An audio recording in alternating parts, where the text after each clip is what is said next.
Doctor इरशाद अहमद, अगर हंसना हो गया हो तो ज़रा ये बताइए कि आपको लगता है आप फंस चुके हैं। अमेरिका कह रहा है कि अब्राहम अकॉर्ड पर दस्तखत करिए। आप पाकिस्तान मानेगा अमेरिका की इस बात को या नहीं? और इजराइल आप पर उल्टा चढ़ते हुए नजर आ रहा है कि आप हमास के साथ खड़े हुए हैं। बहुत शुक्रिया जी। पहले तो मैं खातून की बात कर रहा था, खातून की बात से हंसा हूं हम्म। कि इन्होंने खुद से माना कि कतर में भी इन्होंने दहशतगर्दी की लोगों को मारा, जाकर के कनाडा में भी मारा इन्होंने सिखों को जाकर के। देखे, दहशतगर्दी नहीं बड़ी अच्छी की बात जहां कर रही पे थी। वो मैं हंसा, आप बुला मैं हंसा, करके मैं दिखा हंसा। मैंने करके कहा कोई चाय तो पिलाते खातून हैं ऐसी टेररिस्ट हिंदुस्तान की है जो सरगन्नाओं सच को, बोल रही है। उनको अब जरा टपकाया सुनिए था। ना, इसको सुनिए। मैंने दहशतगर्दी हंसा, नहीं आपकी बोलते। और जोक पे जो हंसा आप हूँ, ये बड़े खुश होकर के यहाँ आपकी बार जोक बार पे बार हंसा बार हूं तो बुला चुप रहे हैं, कीजिए ना, शोर ना तो कीजिए। इस अब चीज पे अभी मुंह बंद हमें रखे, चोंच बताइए। बंद पता कीजिए, नहीं अपनी कब बात वहां सुनिए। पर अब भी काम हो मैं जाए आपके और दरमियान में आपके नहीं दो बोला, मैं चार सिर्फ जनरल हंसा हूं। वनरल उनके साथ बैठे आपको चाय सच पीते बोलना पीते चाहता हूँ, ही देखें। रास्ताए जन्नत आगे जरा पहुंच सुनिए, जाएंगे। सुनिए, सुनिए ना, ठीक है, पूरी बातों के तो ये जवाब दूंगा। कोई मैंने बड़े आराम से तहम्मुल से आपको सुना। आपके दूसरे साहब भी बैठे हैं, वो हमें भिखारी कह रहे थे। आपने सच बोला कि आपने दहशतगर्दी कतर और कनाडा में की। अच्छा किया आपने, क्योंकि पूरी दुनिया के सामने आप लोग नंगे हुए। आपका मालूम पड़ गया कि दहशतगर्दी कहाँ से होती है, दहशतगर्दी करवाता कौन है। पहली बात तो ये है। हाँ, बोलिए।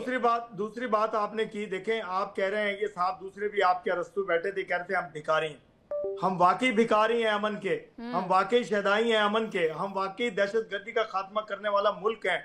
हम वाकई, और इसराइल मनूस की इतनी जरूरत नहीं कि मेरे पाकिस्तान की तरफ आंख उठा करके देखे। आप कहते हैं हमला कर लेगा वो।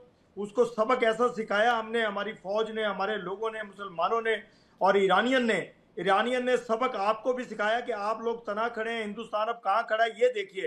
पाकिस्तान में बार बार आपके चैनल्स पे कह रहा हूं कि पाकिस्तान कहां खड़ा है और आप लोग कहां छुपे हुए हैं। सिर्फ आप मीडिया वार के थ्रू कुछ अपने आप को फेस सेविंग करना चाहते हैं, जो कि नहीं हो सकेगा आप, क्योंकि आपने इतनी बड़े बड़े ब्लेंडर किए हैं, इतने बड़े बड़े झूठ बोले हैं, इतना बड़ा बड़ा आपने काम किया, तूफान इकट्ठा किया अपने चैनल्स के थ्रू, मोदी मीडिया के थ्रू, जो कि आपको भुगतना पड़ेगा। अभी देखिए आप कितनी अजीबो गरीब बातें कर रहे हैं, आप तमाम के तमाम लोग इंडियंस बैठ करके, और मेरे ये पाकिस्तानी पैनलिस्ट को दबाने की कोशिश कर रहे थे कि मीडिया ये है, मीडिया वो है। देखें, आपको, आप भी मीडिया से ताल्लुक रखते हैं, आप भी मीडिया से बोल रही हैं।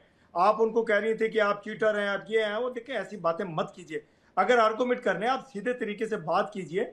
आप बात कर रहे हैं इसराइल की, मैं कह रहा हूं कि इसराइल की इतनी जरूरत नहीं है कि आंख उठा करके भी पाकिस्तान की तरफ देख ले। हमला तो बहुत दूर की बात है। हमला आपने भी करके देखा सिंदूर के नाम पे, फिर लगाया हमने जब सिंदूर, फिर आपको समझ आई कि वाकई पाकिस्तान एक अजीम मुल्क है। कल भी आपके एक रिपोर्टर ने रशियन प्रेसिडेंट के सामने कुछ बात करने की कोशिश की, उसका मुंह बंद कराया, जैसे चोंच में आपकी बंद कराने की कोशिश कर रहा था। इसी तरह उसका, आपके रिपोर्टर का, वहां रशिया में मुंह बंद कराया कि मुंह बंद कीजिए, पाकिस्तान एक अजीम मुल्क है, पाकिस्तान के बारे में बात मत कीजिए।